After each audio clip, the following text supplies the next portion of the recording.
والعاقبة للمتقين والصلاة والسلام على نبينا محمد وعلى آله وصحبه أجمعين أما بعد أعوذ بالله من الشيطان الرجيم بسم الله الرحمن الرحيم فقد قال الله سبحانه وتعالى في القرآن الكريم يا أيها الناس إنا خلقناكم من ذكر وأنثى وجعلناكم شعوبا وقبائل لتعارفوا جزء من الآية. وقال سلمان رضي الله عنه لأبي الدرداء رضي الله عنه حينما عكف على العبادة ولم أقف بحقوق أهله قال إن لربك عليك حقا ولنفسك عليك حقا ولأهلك عليك حقا فأعط كل ذي حق حقه. فأتى النبي صلى الله عليه وسلم فذكر ذلك له فقال النبي صلى الله عليه وسلم قال صدق سلمان رضي الله عنه. حديث المبارك প্রশংসা সে আল্লাহ সুবহানাহু ওয়া তাআলার নিমিত্তে যে আল্লাহ রাব্বুল আলামিন তিনি আমাদেরকে আমাদের পারিবারিক আমাদের ব্যক্তিগত এবং সামাজিক সমস্ত কর্মকে ফেলে রেখে মহান আল্লাহ রাব্বুল আলামিনের স্মরণে মহান আল্লাহ রাব্বুল আলামিনের নির্দেশের দিকে লক্ষ্য রেখে আমরা সকলে আল্লাহ রাব্বুল আলামিনের ডাকে সাড়া দিতে পেরেছি, জুমার দিনে একত্রিত হতে পেরেছি। তাই মহান আল্লাহ রাব্বুল আলামিনের প্রশংসা কৃতজ্ঞতা জ্ঞাপন করে বলি আলহামদুলিল্লাহ। নবী করিম সাল্লাল্লাহু আলাইহি ওয়াসাল্লামের প্রতি দরুদ ও সালাম বর্ষিত হোক। আমরা সকলে বলি আল্লাহুম্মা সাল্লি আলাইহি আল্লাহুম্মা বারিক আলাইহি আল্লাহুম্মা আমিন। সম্মানিত উপস্থিতি, আমরা এই গত বছরই আমরা কি করেছি? রোজা পালন করেছি। শাবানের মাসে আমরা প্রস্তুতি নিয়েছি এবং গত বছরে আমরা রমজান পেয়েছি এবং তাতে আমরা যথেষ্ট চেষ্টা করেছি রমজানকে সঠিকভাবে পালিত করার জন্য। আবার দেখতে না দেখতেই চোখের পলক পার হতেই অন্য একটি বছর এসে আমাদের সম্মুখে উপস্থিত আর রমজান সামনে কড়া দিচ্ছে, যাতে করে সেই রমজান মাসে আমরাও যেন ভালো কর্ম করতে পারি। তার জন্য আমাদের শারীরিক, ঈমানি এবং সব কিছুর দিক থেকে একটা প্রস্তুতির প্রয়োজন। আমরা সকলে জানি, এই কারণে সালাফরা বলতেন আদ-দুনিয়া সাআ ফাজআল তাআ। একটা বাক্য ব্যবহার করতেন, আদ-দুনিয়া সাআ, দুনিয়াটা হলো ঘন্টার মতো, ফাজআলহা তাআ, আর সেই বছরটাকে মানে সেই দুনিয়াটাকে অর্থাৎ সেই ঘন্টার মতো যে অতি তাড়াতাড়ি পার হয়ে যায়, এটাকে তুমি ফাজআলহা তাআ, আনুগত্যে তুমি কাটিয়ে দাও। সম্মানিত উপস্থিতি, আমরা দেখতে না দেখতে আরেকটি বছর আমাদের সম্মুখে উপস্থিত। আমরা সেই মাসের জন্য কি প্রস্তুতি নিচ্ছি? সালাফরা কেমন প্রস্তুতি নিতেন? সালাফরা এই মাসে এই দিনগুলিতে কেমনভাবে তারা কাটাতেন, কেমনভাবে তারা মহান আল্লাহ রাব্বুল আলামিনের কাছে প্রার্থনা করতেন। কিন্তু দুঃখজনক হলে অত্যন্ত তিক্ত সত্য কথা হলো এটাই যে আমরা সামনে রমজান মাস, তার আগের যে মাসটা আমরা অতিক্রম করছি, সেই মাসের আরবি নামটা হয়তো আমরা অবহিত নয়। যদিও আলেম ওলামারা বহুবার বক্তব্য দিয়েছে যে আমরা এমন এক কান্ট্রিতে বা দেশে বসবাস করি যেই দেশে আমাদের সর্বদা ইংরেজি মাসগুলো আমাদের সম্মুখে ভাসে। প্রত্যেকটি কাজে, প্রত্যেকটি কর্মে, প্রত্যেকটি তারিখে ফেব্রুয়ারি, জানুয়ারি ইত্যাদি আমরা সবসময় বলেই থাকি।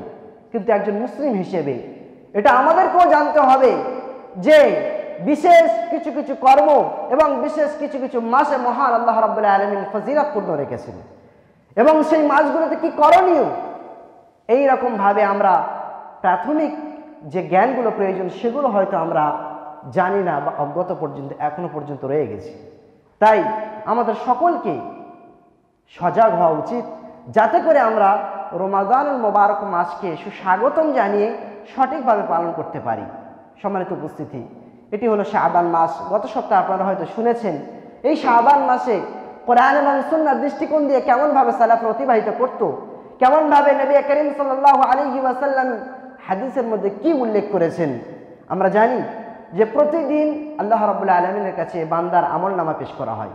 প্রতি সপ্তাহে এরকম 2টি দিন রয়েছে যে এই 2টি দিনে কি করা হয়, মহান আল্লাহ রাব্বুল আলামিনের কাছে আমলসমূহ পেশ করা হয়। ঠিক অনুরূপভাবে বাৎসরিকভাবে এবং সারা বছরের রিপোর্ট পেশ করা হয় এই মাসে।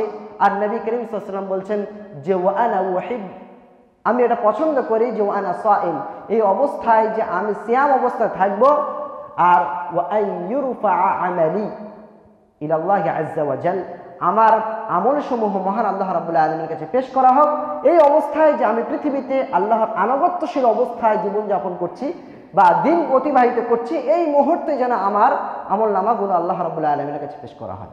সম্মানিত উপস্থিতি, এই মাসের ফজিলত অত্যন্ত গুরুত্ব এবং এই মাসের পরবর্তী যে মাসটা আসতে চলেছে সেই মাসের আমাদের অনেক প্রস্তুতি বাকি রয়েছে। সেই মাসে আমাদের রমজান মাসে অনেকে আমরা ডাইরেক্টলি হয়তো 1 মাস রোজা রাখতে পারি না। যদি আমরা এই মাস থেকে কিছুদিন রাখি, আবার প্র্যাকটিস করি, তাহলে হয়তো আমাদের রমজান মাস সিয়াম পালন করতে আমাদের সুবিধাবোধ হবে। সম্মানিত উপস্থিতি, কিন্তু আজকের আমি আপনাদের সম্মুখে যে বিষয়ের উপরে সংক্ষিপ্ত আকারে আলোচনা করব এবং যেটা অত্যন্ত প্রয়োজন বলে মনে করছি তা হলো মহান আল্লাহ রাব্বুল আলামিনের অধিকার, মহান আল্লাহ রাব্বুল আলামিনের হক এবং মহান আল্লাহ রাব্বুল আলামিনের পরিচয় সম্পর্কে আমাদের জানার গুরুত্ব। এবং পৃথিবীতে আমরা জানি যে আমাদের বাবা যখন মারা যায়, যখন আমরা সম্পত্তিগুলো বন্টন করি, তখন মায়ের একটা অধিকার থাকে, তখন বোনের একটা অধিকার থাকে, তখন নিজস্ব আমার একটা অধিকার থাকে। সেই অধিকারগুলো বুঝে নেওয়ার জন্য এবং তাদেরকে বুঝিয়ে দেওয়ার জন্য আমিন ডেকে এনে গ্রামের মানুষকে বসিয়ে এবং অত্যন্ত গুরুত্বের সাথে আমরা বান্দার হকগুলোকে সুন্দরভাবে কিন্তু বন্টিত করার চেষ্টা করি। কিন্তু মনে রাখা অত্যন্ত প্রয়োজন যে আমরা পৃথিবীতে আল্লাহ রাব্বুল আলামিন আমাদেরকে পাঠিয়েছেন এবং যিনি আমাদেরকে পাঠালেন সেই মহান স্রষ্টা, যিনি আমাদেরকে সৃষ্টি করলেন আদমুল উজুদ থেকে, অর্থাৎ অস্তিত্বহীন থেকে আমাদেরকে সৃষ্টি করলেন, যেখানে আমাদের ছিল না কোনো হাত, যেখানে ছিল না কোনো পা, যেখানে ছিল না কোনো স্মৃতি, ব্রেন ইত্যাদি, সেই সব কিছু অস্তিত্বহীন থেকে মহান আল্লাহ রাব্বুল আলামিন আমাদেরকে সৃষ্টি করলেন। আর এই সৃষ্টি করার পরেই আল্লাহ রাব্বুল আলামিনের হক সম্পর্কে আমরা জানবো না, মহান আল্লাহ রাব্বুল আলামিনের অধিকার সম্পর্কে আমরা জানবো না। পৃথিবীর সব অধিকার সম্পর্কে জানলাম, যে আমার সন্তান আমাকে, আমি পিতা হিসেবে আমার কাছে কি অধিকার রাখে এটা জানার চেষ্টা করেছি, অথবা আমি এটা জানার চেষ্টা করেছি যে আমার পিতার কাছে আমি কতটুকু অর্থ পাবো, অমুক ব্যক্তির কাছে আমি কতটুকু অধিকার পাবো, পাই টু পাই আমি সেগুলো বুঝে নেওয়ার চেষ্টা করেছি। কিন্তু মহান আল্লাহ রাব্বুল আলামিন যিনি আমাদেরকে সৃষ্টি করলেন, যিনি আমাদেরকে লালন পালন করলেন, লালিত পালিত করলেন, অর্থাৎ যিনি আমাদেরকে রিজিক প্রদান করছেন, যিনি প্রতিটি মুহূর্তের আমাদের সঙ্গী সাথী, সেই মহান আল্লাহ রাব্বুল আলামিনের অধিকার সম্পর্কে আমরা জানি না। এটাই আমরা অত্যন্ত দুঃখিত অবস্থায় বলতে হয়। সম্মানিত উপস্থিতি, হাদিস দিয়ে প্রমাণিত যে প্রত্যেকটি আল্লাহ রাব্বুল আলামিনের যেমন হক রয়েছে, বান্দারও তেমনই হক রয়েছে। এই কারণে গুরুত্বপূর্ণ একটি হাদিস মুআয রাদিয়াল্লাহু আনহুকে তিনি বলছেন, মুআয রাদিয়াল্লাহু আনহু তিনি বলছেন যে কুনতু রাদিফান নবী সাল্লাল্লাহু আলাইহি ওয়াসাল্লাম আলা হিমারিন, আমি একদা নবী সাল্লাল্লাহু আলাইহি ওয়াসাল্লামের সাথে গাধার পিঠে আরোহণ করছিলাম। আর তিনি বললেন, ইয়া মুআয আতাদরি মা হাক্কুল্লাহি আলাল ইবাদ ওয়া মা হাক্কুল ইবাদি আলাল্লাহ, হে মুআয তুমি কি জানো যে আল্লাহ রাব্বুল আলামিনের হক বান্দার প্রতি কি রয়েছে, আর বান্দার হক আল্লাহ তাআলার প্রতি কি রয়েছে তুমি কি জানো? তখন কুলতু আল্লাহু ওয়া রাসূলুহু আ'লাম, তখন মুআয রাদিয়াল্লাহু আনহু তিনি বলছেন যে আমি বললাম আল্লাহ এবং তার রাসূল ভালো জানে। অর্থাৎ সাহাবাদের এই হাদিস থেকে প্রমাণিত, মানে অনেক সালাফরা এটাকে ইস্তেমবাদ করেছে, যেটা সাহাবাদের একটা বৈশিষ্ট্য ছিল বা নমনীয়তার একটি বৈশিষ্ট্য হলো যে যখন তার সম্মুখে উচ্চ পদস্থ কোনো ব্যক্তি থাকবে, তখন তার কাছে কোনো প্রশ্ন করা হলে অথবা তার জানা থাকলেও সেটাকে বিস্তারিত আকারে জানতে হলে তার দিকে সঁপে দেওয়া, অর্থাৎ সেই জ্ঞানী ব্যক্তির দিকে সেটাকে হস্তান্তর করে দেওয়া। তাই সাহাবারা কি করতেন, তখন বলতেন আল্লাহ এবং তার রাসূল এই বিষয়ে অধিক জানে। সম্মানিত উপস্থিতি, কিন্তু আজকের আমাদের কাছ থেকে এই অভ্যাসটা উঠে গিয়েছে। যখন কেউ আমাকে প্রশ্ন করে অথবা যখন আমি কোনো বিষয়ে অতটা দক্ষতা নয় যতটা আমার সম্মুখে যে উপস্থিত আছে অথবা আমার মহল্লাতে যে উপস্থিত আছে সে যতটা অভিজ্ঞ, তার চাইতে আমি ততটা কম অভিজ্ঞতা, তাহলে আমাকে বলা উচিত যে আমার চাইতে ওই ব্যক্তি অমুক আলেম ভালো বলতে পারবে, সুতরাং তাকে জিজ্ঞাসা করা অতি উত্তম বলে বিবেচিত হবে। কিন্তু আজকের আমরা প্রতিটি মুহূর্তে মানুষকে দিক নির্দেশনা দেওয়ার চেষ্টা করি, কিন্তু আমাদেরকে দেখতে হবে যদি আমার উপরের কেউ থাকে তাহলে তার দিকে প্রশ্নগুলো ছেড়ে দিতে হবে। সম্মানিত উপস্থিতিতে সাহাবায়ে কেরামরা কি করতেন? এরকম ভাবে আল্লাহ এবং তার রাসূলের দিকে ছেড়ে দিতেন। তাই বললেন মুআয রাদিয়াল্লাহু আনহু যে আল্লাহ এবং তার রাসূল ভালো জানে, তখন তিনি বললেন ফা ইন্না হাক্কাল্লাহ আলাল ইবাদি আন ইয়াবুদুহু ওয়া লা ইশরিকু বিহি শাইআ। নবী সাল্লাল্লাহু আলাইহি ওয়াসাল্লাম সেই অবস্থায় বললেন, হে মুআয, তুমি জেনে নাও আল্লাহ তাআলার হক একজন বান্দার প্রতি অধিকার হলো আল্লাহ তাআলার যে আন ইয়াবুদুহু, সে যেন অবশ্যই তাকে আল্লাহ তাআলার ইবাদত করে, ওয়ালা ইশরিকু বিহি শাইআ, এবং আল্লাহ তাআলার সাথে কোনো রকমের অংশীদার স্থাপিত যেন না করে। ওয়া হাক্কুল ইবাদি আলাল্লাহ, এই কাজটুকু যদি করতে পারে যে তাগুত থেকে বেঁচে থেকে মহান আল্লাহ তাআলা যে অধিকার, যে আল্লাহ তাআলা যে পাওনা, আল্লাহ তাআলা যে ইবাদতের প্রকৃত লায়েক যে অধিকার তিনি রাখেন, সেই ইবাদত যদি তার জন্য করতে পারে খালেস অন্তরে, তাহলে আল্লাহ তাআলার উপরে আমাদের অধিকার থাকবে আল্লাহ ইউআযযিবা মান লা ইশরিকু বিহি শাইআ। তাহলে আমরা যদি একনিষ্ঠভাবে মহান আল্লাহ তাআলার অধিকারকে বুঝিয়ে দিতে পারি, তাহলে আল্লাহ তাআলা আমাদেরকে শাস্তি প্রদান করবেন না। এটা আল্লাহ তাআলার প্রতি অধিকার আমাদের জন্য। আমাদের অধিকার হলো যে মহান আল্লাহ রাব্বুল আলামিন আমাদেরকে আযাব দেবেন না। সম্মানিত উপস্থিতি, ফাকুলতু ইয়া রাসূলুল্লাহ, আমি বললাম হে আল্লাহর রাসূল, আফালা উবাশশিরান নাস, এই কথা কি আমি মানুষের মাঝে ছড়িয়ে দিব না? قال لا تبشرهم فيتكلوا। নবী সাল্লাল্লাহু আলাইহি ওয়াসাল্লাম বললেন, না, তুমি এই সুসংবাদ এত সত্তরে তুমি ছড়িয়ে দিও না, কেননা ফায়াত্তাকিলু, সুতরাং তার উপরে ভরসা করতে থাকবে। সম্মানিত উপস্থিতি, এখানে যে ইবাদতের কথা বলা হলো, ইবাদত আসলে কি? ইবাদতের শাব্দিক অর্থ হলো আত-তাযাল্লুল ওয়াল খুদু', অর্থাৎ নমনীয়তা, কমল এবং বিনয়ী ভাব প্রকাশ করা, এটা হলো শাব্দিক অর্থ। আর ইবাদতের কাকে বলা হয় এ বিষয়ে শেখুল ইসলাম ইবনে তাইমিয়া রাহিমাহুল্লাহ তিনি খুব সুন্দর একটা সংজ্ঞা দিয়েছেন। সেটা হলো ইসমুন জামিউন লিকুল্লি মা ইউহিব্বুহুল্লাহু ওয়া ইয়ারদাহ মিনাল আকওয়ালি ওয়াল আমালিল বাতিনাতি ওয়াজ যাহিরা। অর্থাৎ এই ইবাদত এমন একটি শব্দ, এমন একটি ব্যাপক অর্থ বহন করে, যা ওই প্রত্যেক কথা এবং কাজকে বলা হয়, যেটা গোপনে হোক বা প্রকাশ্য হোক না কেন। আপনি কোনো কথা বলছেন, যে কথাটা গোপনে হোক বা প্রকাশ্য হোক, বা কত কাজ করছেন সেটা প্রকাশ্য হোক বা গোপনে হোক, মা ইউহিব্বুহুল্লাহু ওয়া ইয়ারদাহ, সেটা যদি মহান আল্লাহ তাআলা সন্তুষ্টি প্রকাশ করে এবং যদি মহান আল্লাহ রাব্বুল আলামিন যদি পছন্দ করেন, এটাই হলো ইবাদত। সম্মানিত উপস্থিতি, ওই জন্য ইবাদতের কোনো নির্দিষ্ট দায়রা নয়, নির্দিষ্ট কোনো সীমারেখা নেই। ইবাদত ব্যাপক অর্থ বহন করে। ওই জন্য ইবাদত ওই প্রত্যেক কাজ, কর্ম, কথা, মৌল সমর্থন। আপনি মনে করছেন গ্রামে কোনো ভালো কাজ হচ্ছে, আপনি তাতে সমর্থন জানালেন, এটা একটা ইবাদত। আপনি তার দ্বারা মুখ দিয়ে সাপোর্ট করলেন, এটা একটা ইবাদত। অনুরূপভাবে আপনি আর্থিকভাবে সহযোগিতা করছেন, এটা একটা ইবাদত। ইবাদতের ব্যাপক অর্থ বহন করে থাকে। সম্মানিত উপস্থিতি, আল্লাহ তাআলার হক সমূহের মধ্যে অধিকার যেগুলো রয়েছে মহান আল্লাহ তাআলার বান্দার উপরে, তার মধ্যে সর্বপ্রধান এবং সর্বপ্রথমে যে অধিকার আল্লাহ তাআলার বান্দার প্রতি রয়েছে তা হলো আল ঈমানু বিল্লাহি সুবহানাহু ওয়া তাআলা, আল্লাহ তাআলার প্রতি বিশুদ্ধভাবে ঈমান ধারণ করা। আজকে আমরা দেখছি যে পৃথিবীতে বহু মানুষ মুসলিম বলে দাবি করছে, তারপরেও তার পক্ষান্তরে যে দাবিগুলো প্রয়োজন, যেই কারণগুলো থাকলে একজন ব্যক্তি মুসলিম থাকতে পারে না, যেই কর্মগুলো তার মধ্যে বিদ্যমান থাকলে লা ইলাহা ইল্লাল্লাহ যে কোনো মুহূর্তে তার কাছে কেটে যেতে পারে। অনুরূপভাবে আমরা জানি যে মানুষ শিরক এবং কুফরের মধ্যে নিমজ্জিত রয়েছে। ওই জন্য আমাদেরকে বিশুদ্ধ ঈমান ধারণ করতে হবে, যে ঈমানের মধ্যে থাকবে না কুফর, যে ঈমানের মধ্যে থাকবে না কপটতা, যে ঈমানের মধ্যে থাকবে না কোনো রকমের শিরক এবং শিরকের কোনো রকমের ছোঁয়া তার মধ্যে থাকবে না। কেবলমাত্র একনিষ্ঠতার সাথে মহান স্রষ্টা আল্লাহ রাব্বুল আলামিনের অধিকারকে আমাদের বুঝিয়ে দিতে হবে। আর তা হলো মহান আল্লাহ রাব্বুল আলামিনের প্রতি বিশুদ্ধভাবে ঈমান ধারণ করা, বিশুদ্ধ ঈমান আনতে হবে। এই ঘোষণা দিয়ে সূরা হাদীদের মধ্যে মহান আল্লাহ রাব্বুল আলামিন বলছেন, বিসমিল্লাহির রহমানির রহিম, আমিনু বিল্লাহি ওয়া রাসূলিহি ওয়া আনফিকু মিম্মা জা'আলাকুম মুস্তাখলাফিনা ফি ফাল্লাযীনা আমানু মিনকুম ওয়া আনফাকু লাহুম আজরুন কাবীর। আল্লাহ তাআলা বলেন যে তোমরা ঈমান আনয়ন করো আল্লাহ তাআলার প্রতি এবং তার রাসূলের প্রতি এবং ব্যয় করো এবং তোমরা তোমাদের সঞ্চিত অর্থ সম্পদ থেকে তোমরা খরচ করো যা কিছু তোমরা ইস্তিখলাফ হয়েছো, যা কিছু তোমরা সাময়িকভাবে তার অধিকার অর্জন করেছো। ইস্তিখলাফ বলা হয় ওই পদ, ওই কাজ বা ওই অধিকারকে যেটা সাময়িকভাবে পাওয়া যায়।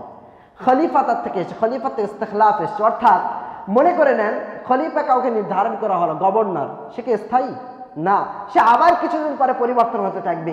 আল্লাহ রাব্বুল আলামিন অর্থ সম্পদকে কিন্তু এমনটি ব্যবহার করলেন যে তোমরা যে অর্থ সম্পদের অধিকার হয়ে আছো, তোমাদের কাছে যা কিছু সঞ্চিত আছে এগুলো সাময়িক, তুমি মৃত্যুবরণ করবে আবার তোমার ছেলের কাছে চলে যাবে, তোমার ছেলের কাছ থেকে আবার চলে যাবে, এরকম ভাবে স্থানান্তরিত হতে থাকবে, এর স্থান পরিবর্তন হতে থাকবে।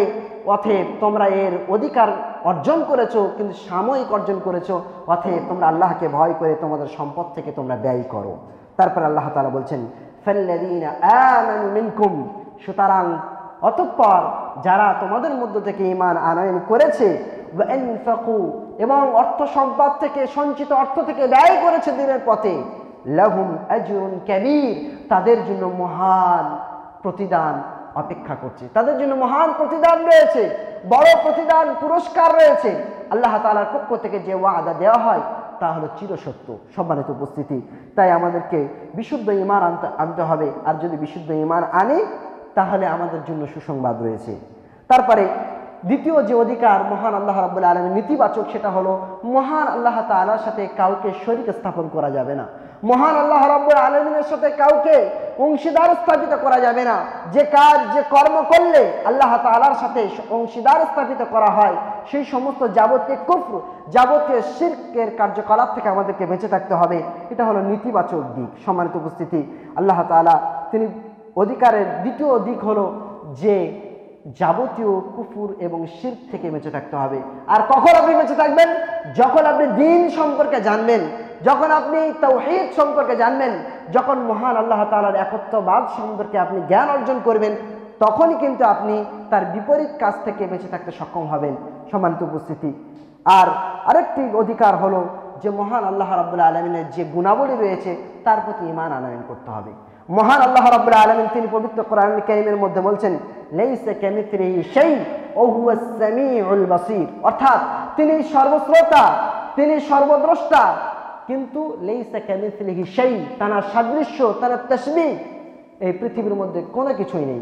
অর্থাৎ তিনি তুলনাহীনভাবে, তিনি সাদৃশ্যহীনভাবে তিনি কিন্তু গুণাবলীর অধিকার রাখে। অর্থাৎ তিনি শোনেন, তিনি দেখেন। এই আসমা এবং সিফাতের প্রতি আমাদের ঈমান আনয়ন করতে হবে যে মহান আল্লাহ তাআলা ক্ষমাকারী, ক্ষমা করতে পারেন। মহান আল্লাহ রাব্বুল আলামিন তিনি গোপনে আমরা যা কিছু করি তিনি কিন্তু দ্রষ্টা, তিনি সব কিছুই কিন্তু দৃষ্টিপাত করেন। এই জন্য আসমা এবং সিফাতের উপর যত কিতাব লেখা হয়েছে সেগুলো যদি আপনি পড়েন তাহলে বুঝতে পারবেন যে আসমা এবং সিফাত এমন একটি আল্লাহ তাআলা গুণাবলী সম্পর্কে যতই আপনার জ্ঞান থাকবে ততই আপনার ঈমান কিন্তু বৃদ্ধি পাবে। যদি আপনি জানেন যে আমি গোপনে যে পাপ করছি সেই পাপ মহান আল্লাহ রাব্বুল আলামিন দেখছেন, কেউ পৃথিবীর কেউ যদি না দেখে তাও কিন্তু দেখছেন, তখন অটোমেটিক্যালি কিন্তু সেই পাপ থেকে আপনি দূরে থাকবেন। অর্থাৎ পাপ থেকে দূরে থাকা একটা প্রমাণ বহন করে যে আপনার ঈমানের তাজা রয়েছে, ঈমান আপনার বৃদ্ধি পাচ্ছে। সম্মানিত উপস্থিতি, এছাড়াও আমরা যখন আল্লাহ রাব্বুল আলামিনের নামকে কেন্দ্র করে আল্লাহ রাব্বুল আলামিনের অধিকারের মধ্যে অন্যতম একটি অধিকার হলো তারা যে সুন্দর গুণাবলী নাম রয়েছে তার প্রতি আমাদের ঈমান আনা এবং সেগুলোকে একীদের সাথে বিশ্বাস করা সাদৃশ্য ছাড়া। কেননা এই আসমা এবং সিফাতকে কেন্দ্র করে পৃথিবীতে অনেক দল উপদল সৃষ্টি হয়েছে, অনেক গোমরা হয়েছে অনেক মানুষ। তার মধ্যে এক শ্রেণীর মানুষ তারা হলো সাদৃশ্য প্রদান করে যে আল্লাহ তাআলাও শোনেন, আমিও শুনি, তার শোনার এই গুণটা যদি আল্লাহ তাআলার জন্য আমরা নির্ধারণ করি তাহলে বান্দার সাথে সাদৃশ্য খাচ্ছে। ওই জন্য তারা এটাকে কেউ অস্বীকার, মুআত্তালা বলা হয়, অস্বীকার করেছে। অথবা কেউ সাদৃশ্য পোষণ করেছে, অথবা কেউ পুরোপুরি অস্বীকার করে দিয়েছে। এরকমভাবে বহু দল উপদলে বিভক্ত হয়েছে। তাই আমাদেরকে সকলকে মধ্যম পন্থা অবলম্বন করে যেটা বিশ্বাস স্থাপন করতে হবে, যেটা মহান আল্লাহ তাআলা অধিকার দিতে হবে, সেটা হলো এই যে মহান আল্লাহ তাআলা শোনেন, মহান আল্লাহ তাআলা দেখেন, মহান আল্লাহ তাআলা ক্ষমা করেন। কিন্তু এই প্রতিটি গুণের সাথে বান্দার কোনো গুণের কি নেই, সম্পর্ক নেই। আল্লাহ তাআলার গুণ মহান আল্লাহ মা ইয়ালিকু বিহি, যেমনটি তার সাথে শোভা পায়। সম্মানিত উপস্থিতি। এছাড়াও আরও অধিকার রয়েছে, তার মধ্যে আরও যে অধিকারগুলো রয়েছে তার মধ্যে একটি হলো যে মহান আল্লাহ তাআলাকে সম্মান করা। মহান আল্লাহ তাআলাকে কীভাবে আমরা সম্মান করতে পারি? আমরা জানি পৃথিবীর কোনো মানুষকে যদি আমরা সম্মান করি, উচ্চ পদস্থ কোনো মানুষকে, তাহলে আমরা কি বলি? তার নির্দেশগুলোকে মেনে নিই এবং তার যে সমস্ত কার্যকলাপ থেকে তিনি আমাদেরকে নিষেধ করেন তা থেকে আমরা বিরত থাকি। আপনি যদি পিতাকে সম্মান করেন, নিশ্চয়ই আপনার পিতার আদেশগুলোকে মেনে নেবেন এবং নিষেধাজ্ঞাগুলো থেকে দূরে থাকবেন। অনুরূপভাবে আপনার মাকে, পৃথিবীর একটা মূল নীতিমালা হলো এই, যে যাকে সম্মান করে, শ্রদ্ধা করে, তার নির্দেশিত বাণীগুলোকে মেনে নেয় এবং নিষেধাজ্ঞা বাণী থেকে দূরে থাকার চেষ্টা করে। ওই জন্য মহান আল্লাহ তাআলা সম্মানের একটি দিক হলো যে আল্লাহ তাআলার যে সমস্ত নির্দেশগুলো আছে সেগুলোকে আমাদেরকে পালন করা, সেই নির্দেশগুলোকে আমাদেরকে মেনে নেওয়া। যেমন আমাদের সামনে রমজান আসছে, আল্লাহ তাআলা কি করেছেন? রমজান মাসের সিয়ামগুলোকে আমাদেরকে ফরজ করেছেন, এগুলোকে আমাদেরকে মেনে নিতে হবে। আর অনুরূপভাবে আরেকটি মহারোগ যেটা আমাদের মধ্যে দেখা দিয়েছে, সেটা মহান আল্লাহ তাআলার পক্ষ থেকে ওয়াজিব এবং ফরজ একটি ইবাদত, তারপরে আমরা কোনো গুরুত্ব দিচ্ছি না, সেটা হলো দাড়ি রাখার বিষয়টা। এই কথাটা আমি বলতাম না, কেন বলছি? মহান আল্লাহ তাআলা বলছেন যালিকা ওয়া মান ইউআযযিম হুরুমাতিল্লাহ, আর এটা হলো সম্মানের কাজ। এই ব্যক্তি সম্মানের কাজ করলো, সম্মান করলো মহান আল্লাহ তাআলার মাসিয়াত থেকে, গুনাহ থেকে। আল্লাহ তাআলা যেটা গুনাহ বলে সাব্যস্ত করেছে, যেটা পাপের কাজ বলে সাব্যস্ত করেছে, তার থেকে বেঁচে থাকলো, সে সম্মানের কাজ করলো, সে আল্লাহ তাআলাকে সম্মান করলো। ফাহুয়া খায়রুল লাহু ইনদা রাব্বিহ, তার জন্য এটা কল্যাণকর, তার জন্য এটা নেকির কাজ। এটা কার কাছে লিপিবদ্ধ, কার কাছে সংরক্ষিত? মহান আল্লাহ তাআলার কাছে গণ্য। এটা বিবেচিত হিসেবে দাঁড়িয়েছে যে সে সম্মানের কাজ করেছে। কখন? যখন সে পাপ থেকে বিরত থাকবে। আরেকটি দিক হলো যে মহান আল্লাহ তাআলার আদেশকে মেনে নেওয়া। আল্লাহ তাআলার আদেশকে মেনে নেওয়ার মাধ্যমে মহান আল্লাহ তাআলাকে সম্মান প্রদর্শন করা হয়, যে কথা সূরা হজের 32 নম্বর আয়াতে আল্লাহ তাআলা বলছেন যালিকা ওয়া মান ইউআযযিম শাআইরাল্লাহ, আর যেই ব্যক্তি কি করেছে? মহান আল্লাহ তাআলার নির্দেশগুলোকে মান্যতা করেছে, সম্মান দিয়েছে, সেগুলোকে মেনে নিয়েছে, ফাইন্নাহা মিন তাকওয়াল কুলুব, আর এটাই হলো হৃদয়ে যে ঈমান রয়েছে, হৃদয়ে যে তাকওয়া রয়েছে, মহান আল্লাহ তাআলার ভয় রয়েছে। মিন তাকওয়াল কুলুব, এটা তাকওয়ার একটা বহিঃপ্রকাশ, এটা তাকওয়ার একটা প্রমাণ বহন করে যে একজন মানুষ যখন মহান আল্লাহ তাআলার নির্দেশগুলোকে মেনে নেয়। সম্মানিত উপস্থিতি, এবার আসি দাড়ি রাখাটা কি। দাড়ি রাখাটা যে মহান আল্লাহ তাআলাকে সম্মান করতে হবে, সম্মানের একটা দিক হলো আল্লাহ তাআলার নির্দেশগুলোকে মেনে নেওয়া এবং যা থেকে নিষেধ করেছে বেঁচে থাকতে, পাপাচার, অশ্লীল কাজ, গুনাহ, পাপাচার থেকে আমাদেরকে বিরত থাকতে হবে। আর পাপাচারের একটি দিক হলো অন্যতম এবং বিমারি, যেটা মুসলিম সমাজে আমাদের এখন করোনা দেখেছিলাম। করোনা কি একটা বিপর্যয় ছড়িয়েছে, সমাজের মধ্যে একটি আতঙ্ক ছড়িয়েছে। আর মুসলিম সমাজের মধ্যে একটি পাপাচার যেটা আতঙ্ক ছড়িয়েছে, তা হলো এই দাড়ি কাটা, দাড়িকে মুন্ডন করে দেওয়া, দাড়িকে ছোট করে দেওয়া। এটা একটা পাপাচার, যেই পাপাচার যতদিন আপনি করবেন ততদিন পাপী হয়ে গণ্য করবেন, যতদিন আপনার দাড়ি থাকবে ততদিন আপনি নেকির কাজের মধ্যে অব্যাহত থাকবেন। কেননা দাড়ির বিষয়ে একটু আলোচনা করি। আল্লাহ নবী সাল্লাল্লাহু আলাইহি ওয়াসাল্লাম দাড়ির বিষয়ে 5 রকম বাক্য ব্যবহার করেছেন। কখনো তিনি বলেছেন ওয়াফুল লোহা, তোমরা দাড়িকে ক্ষমা করে দাও। আফা ইয়াফু মানে ক্ষমা করে দেওয়া। আরবি ব্যাকরণ যদি দেখতে চান, আমরা রমজান মাসে একটি দোয়া পড়ি, সেই দোয়াটি কি? আল্লাহুম্মা ইন্নাকা আফুউন তুহিব্বুল আফওয়া ফাআফু আন্নী। আমরা কি বলি? শেষের যে 10টি রাত আমরা কি বলি? আল্লাহ তুমি ক্ষমাকারী, তুমি ক্ষমাকে পছন্দ করো, ফাআফু আন্নী, সুতরাং আমাকে ক্ষমা করে দাও। এই ক্ষমার অর্থ বহন করে কি? আফউন শব্দটা। আর যেটা কি নবী সাল্লাল্লাহু আলাইহি ওয়াসাল্লাম দাড়ির ক্ষেত্রে ব্যবহার করলেন, কি বললেন? ওয়াফুল লোহা, তোমরা দাড়িকে ক্ষমা করে দাও। আর পৃথিবীর রীতি কি? যখন কোনো মানুষকে আমরা ক্ষমা করে দিই, তখন কি তাকে মেরে ধরে ক্ষমা করে দিই? ওই শ্রেণীর মানুষের মতো তো আমরা নয়, ওই শ্রেণীর মহিলার মতো তো আমরা নয়। যদি আমাদের বাগানে কোনো ছাগল পড়ে যায়, ছাগলটা আচ্ছা করে পিটাই দেওয়ার পরে আজকের মতো তোর ছেড়ে দিলাম, ক্ষমা করে দিলাম, এটাকে বলা হয় না ক্ষমা, এটাকে বলা হয় বাদরামু। ক্ষমা হলো এটাই যে আপনি নিঃস্বার্থভাবে প্রথম থেকে তাকে ছেড়ে দেবেন। সম্মানিত উপস্থিতি, নবী আল্লাহ রাব্বুল আলামিন একটি তিনি আমরা কি বলছেন যে ইন্নাকা আফুউন তুহিব্বুল আফওয়া, ক্ষমার কথা বললাম। আর নবী সাল্লাল্লাহু আলাইহি ওয়াসাল্লাম কি বলছেন, ওয়াফুল লুহা, তোমরা দাড়িকে ক্ষমা করে দাও। তোমরা শুরু থেকে এখানে মুহাদ্দিস এখানে ব্যাখ্যা করে বলছেন ওয়াতরুকু আলা হালিহা, যে অবস্থা দাঁড়িয়ে আছে ওই অবস্থায় তাকে ছেড়ে দাও, তাকে ওই অবস্থা থাকতে দাও। শুধু এটা নয়, অফরুল লুহা বলেছেন। আমার নবী সাল্লাল্লাহু আলাইহি ওয়াসাল্লাম এরকম ভাবে 5 রকম বাক্য ব্যবহার করেছেন যা মুহাদ্দিসে কেবল একমত এ বিষয়ে যে সবই একই অর্থ বহন করে। হাদিহি আল আলফাজ তাদুল্লু আলাল ওয়াজিবাত, অর্থাৎ এই বাক্যগুলো প্রমাণ বহুল করে যে দাড়ি রাখা হলো ওয়াজিব। এবার আমরা আসি যে ওয়াজিব আর ফরজের মধ্যে কি কোনো পার্থক্য আছে? আমরা আগের মুখ থেকে শুনতাম যে ওয়াজিবের আর ফরজের মধ্যে একটু পার্থক্য আছে। না, ওয়াজিব আর ফরজের মধ্যে কোনো পার্থক্য নেই। কিন্তু আহনাফ যারা, হানাফি যারা ফিকহি মাসআলাতে, তাদের কাছে পার্থক্য আছে। তাদের কাছে কেমন পার্থক্য? তাদের কাছে পার্থক্য হলো নবী সাল্লাল্লাহু আলাইহি ওয়াসাল্লাম হাদিসের মধ্যে যেটা বলেছেন যে করো, তোমরা দাড়ি রাখো, হাদিসের মধ্যে বলেছেন মানে নবী সাল্লাল্লাহু আলাইহি ওয়াসাল্লামের বাণী, নির্দেশিত বাণী, মানে এটা হলো ওয়াজিব। আর আল্লাহ তাআলা কোরআনুল কারীমের মধ্যে যদি বলে আকিমুস সালাহ, তোমরা সালাত কায়েম করো, তাহলে এটা হলো ফরজ। অর্থাৎ কোরআনের নির্দেশিত বাণী হলো ফরজ আর হাদিসের নির্দেশিত বাণী হলো ওয়াজিব। এটা কাদের কাছে পার্থক্য আছে? হানাফিদের কাছে। আহনাফদের কাছে ফিকহি মানে পার্থক্য রয়েছে, যদিও এটা বিশুদ্ধ মত নয়। সম্মানিত উপস্থিতি, কোরআন এবং হাদিস যেখানে যে থাকুক না কেন, যদি সেটা নির্দেশ সূচক বাক্য হয় অথবা নির্দেশিত বাণী হয়, তাহলে সেটা ইয়াদুল্লু আলাল ওয়াজিব, অর্থাৎ সেটা ওয়াজিবের অর্থ বহন করে বা ফরজের অর্থ বহন করে। আহলুস সুন্নাত ওয়াল জামাআতের কাছে ওয়াজিব এবং ফরজের মধ্যে কোনো রকমের ডিভাইড নেই, কোনো রকমের পার্থক্য নেই। তাহলে ইলিয়াস রাহিমাহুল্লাহ, যিনি তাবলীগের মানে প্রবর্তক, তিনি খুবই একটা গুরুত্বপূর্ণ কথা বলেছে। যদিও তারা অনেক বিভ্রান্তি থাকতে পারে, কিন্তু গুরুত্বপূর্ণ একটা কথার দিক হলো এটাই যে মানুষ এই পৃথিবীতে দুটি পাপের কারণে চিরস্থায়ী পাপী। যতদিন সে বেঁচে থাকবে ততদিন পাপ করতেই থাকবে। একটি হলো ওই মহিলা যে তার সন্তানকে মানে অপারেশনের মাধ্যমে বা কোনো কিছুর মাধ্যমে স্বাভাবিক গতি পেটের বাচ্চা বন্ধ করে দিয়েছে, স্বাভাবিক গতিকে বন্ধ করে দিয়েছে। এটার কারণে সে যতদিন বেঁচে থাকবে ততদিন সে পাপাচারের মধ্যে থাকবে।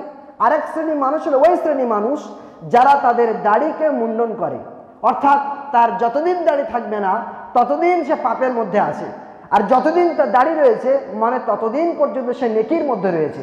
মানে আপনি দাড়ি চেঁচে দিয়েছেন, এখন দাড়ি চাচা অবস্থায় রয়েছেন, মানে আপনি ফরজকে তারাক করলেন, মানে ফরজকে ছেড়ে দিলেন। আপনি ফরজ ছেড়ে দেওয়ার কারণে যে পাপ হয় সেই পাপের মধ্যে আপনি সারা জীবন হাবুডুবু খাচ্ছেন। আর আপনি এই পাপটা চলমান একটি পাপ, যতদিন দাঁড়িয়ে নেই ততদিন পাপ। আর এই নেকিটা হলো চলমান একটি নেকি, এমন একটি নেকি, এমন গুরুত্বপূর্ণ একটি ফরজ ইবাদত যে ইবাদতটা আপনি স্বয়ং আপনার দেহের সাথে কবরে পর্যন্ত চলে যাবে, যা পৃথিবীর অন্য কোনো ইবাদত আপনার দেহের সাথে যাবে না। কেবলমাত্র দাড়ি এমন একটি ইবাদত, মুহাদ্দিসে কেরামরা খুশি থাকতেন যে আমার এমন একটি ইবাদত, এটা এই দাড়ি এই ইবাদত আমার সাথেই কবরে চলে যাবে। এটা কতই না একটি উত্তম ইবাদত। সম্মানিত উপস্থিতি, এবারে আসি দাড়ি কেমন রাখবেন। দাড়ি রাখতে হবে, যদি রাখতে চান, নেকির উদ্দেশ্য রাখতে চান, তাহলে নবী সাল্লাল্লাহু আলাইহি ওয়াসাল্লামের পদ্ধতি অনুযায়ী রাখতে হবে। দাড়ি এই ছোট, দাড়ি বিভিন্ন কাটিং, দাড়ি বিভিন্ন কোয়ালিটি করা, এগুলো সব কিন্তু বেয়াদবির একটি লক্ষণ। অতএব সুন্নাহকে ব্যঙ্গ করবেন না। সুন্নাহকে পালন করতে হলে সুন্নাহর যে পদ্ধতি নবী সাল্লাল্লাহু আলাইহি ওয়াসাল্লাম যেভাবে রেখেছেন সেইভাবে আপনাকে রাখতে হবে। এবার আমরা আসি যে আমরা ইবনে উমরের একটা কওল নিয়ে বা কথা নিয়ে, উক্তি নিয়ে আমরা দাড়ি সবসময় একমুষ্টি করার চেষ্টা করি। সম্মানিত উপস্থিতি, ভালোভাবে বুঝবেন আপনারা, দাড়ি আপনাকে ফুলফিল ভাবে ছেড়ে দিতে হবে। নবী সাল্লাল্লাহু আলাইহি ওয়াসাল্লামের কথা অথবা নির্দেশিত বাণীর উপরে যদি সাহাবাদের কথা চলে যায়, তাহলে সেক্ষেত্রে সাহাবাদের কথার চাইতে নবী সাল্লাল্লাহু আলাইহি ওয়াসাল্লামের কথা কাজকে বেশি প্রাধান্য দেওয়া আমাদের উচিত। ওই জন্য আমরা বিভ্রান্তিতে পড়বো না, দাড়িকে সুন্নতি অনুযায়ী রাখতে হবে, দাড়িকে স্বাভাবিক গতিতে ছেড়ে দিতে হবে। হ্যাঁ, যদি আপনার এমন অসুবিধা হয় যে আপনি চলতে পারছেন না অথবা আপনার দাড়িগুলো খুব সমস্যা করছে চলাফেরাতে, তাহলে আপনি কেটে সালেহ আল উসাইমিন রাহিমাহুল্লাহ তিনি বলছেন, ইবনে উসাইমিন রাহিমাহুল্লাহ বলছেন যে স্বাভাবিকভাবে রাখবে, অর্থাৎ যা মানুষ স্বাভাবিক গতিতে দাড়ি রাখে সেইভাবে তারা রাখবে। ততটা অসুবিধা তো আমাদের হচ্ছে না। আমাদের দাড়িকে অতটা অসুবিধা হচ্ছে যে আমাদের চলতে অসুবিধা, পায়ের তলায় চলে যাচ্ছে, যে দাড়িগুলো খেতে অসুবিধা, গালের ভিতরে চলে যাচ্ছে, এত তো অসুবিধা হচ্ছে না। তাহলে আমাদের এই অভ্যাস কোথা থেকে আসলো? এই পাশ্চাত্য সভ্যতা আমরা কেন টেনে নিলাম যে আমরা মহান আল্লাহ তাআলা একটা নির্দেশিত বাণী নবী করিম সাল্লাল্লাহু আলাইহি ওয়াসাল্লাম থেকে শুরু করে আদম আলাইহিস সালাম পর্যন্ত, বা ওই দিক থেকে নিয়ে এদিকে, যেটা আমরা বলতে পারি প্রত্যেকটি আম্বিয়ার একটি নৈতিক এবং প্রাথমিক একটি গুণ ছিল, সেটা হলো তারা দাড়িওয়ালা ছিল।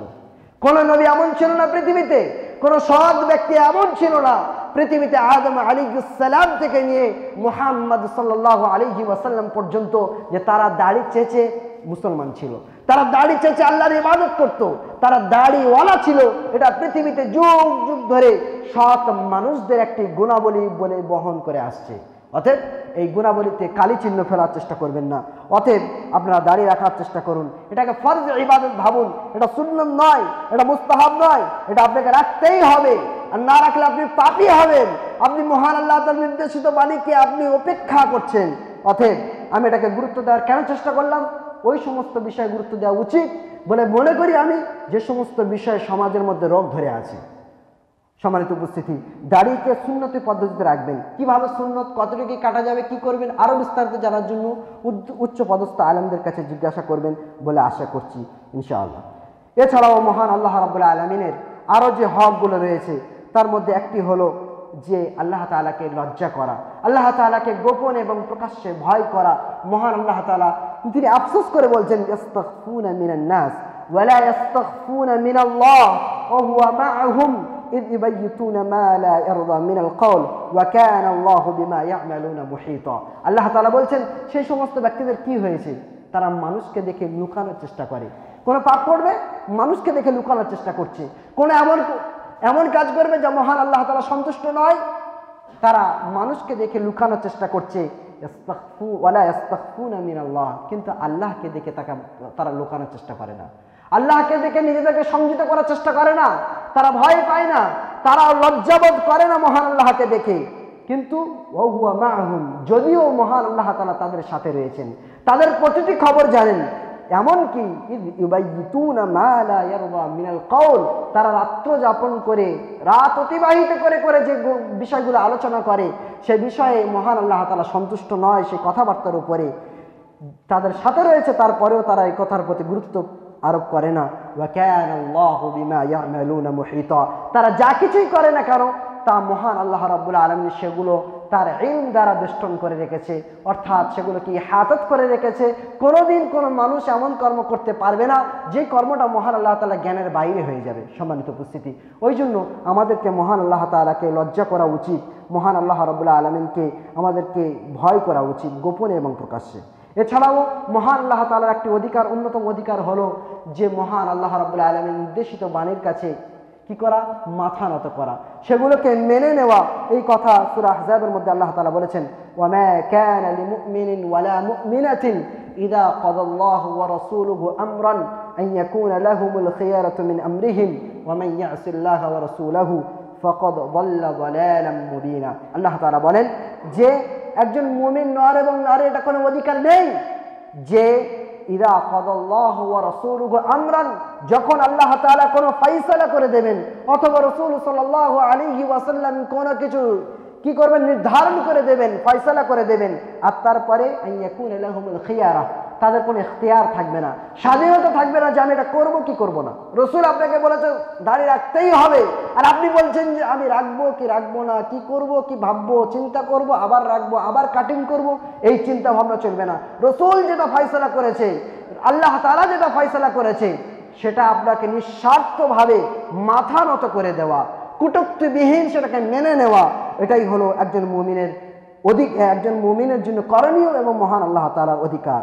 ওয়া মান ইয়াসিল্লাহা ওয়া রাসূলাহু, যে দিন দিন অতিবাহিত হয়ে যাচ্ছে তারপরে আল্লাহ এবং তার রাসূলকে অবাধ্যচারণ করবে, আল্লাহ তাআলা এবং তার রাসূলকে অমান্য করবে, ফাকাদ যাল্লা যালালাম মুবিনা, তাহলে সে স্পষ্ট গোমরাহের মধ্যে নিমজ্জিত থাকবে। সম্মানিত উপস্থিতি, মহান আল্লাহ তাআলার কাছে দোয়া করি যেন আমরা সকলেই আল্লাহ তাআলার যে অধিকারগুলো আছে, আল্লাহ তাআলার যে সমস্ত দিকগুলো আমরা যদি মেনে চলি মহান আল্লাহ তাআলার সম্মান প্রদর্শন করা হবে, সেগুলো যেন আমরা নিজের জীবনে বাস্তবায়ন করতে পারি। আল্লাহুম্মা আমিন। অনুরূপভাবে যেন আমরা সকলে দাড়িওয়ালা হয়ে যেতে পারি, এমন যেন মুসলমান যেন না হই দাড়িকে দিনের পর দিন কেটে দিচ্ছি, মুন্ডন করে দিচ্ছি, কোনো কিছুই মনে হচ্ছে না। আল্লাহ তাআলা এই যে ভয়াবহ একটি মানে দৃষ্টি আমরা দেখছি, আল্লাহ তাআলা এই আযাব থেকে আমাদেরকে বের করে এনে আমরা যেন প্রকৃতপক্ষে সুন্নাহ অনুযায়ী এবং নবী সাল্লাল্লাহু আলাইহি ওয়াসাল্লাম পদ্ধতি অনুযায়ী যেন আমরা দাঁড়িয়ে রাখতে পারি, সে তৌফিক দান করুন, আমিন। ওয়া মা তৌফিকি সুবহানাকা আল্লাহুম্মা বিহামদিকা আশহাদু আল্লা ইলাহা ইল্লা আনতা আস্তাগফিরুকা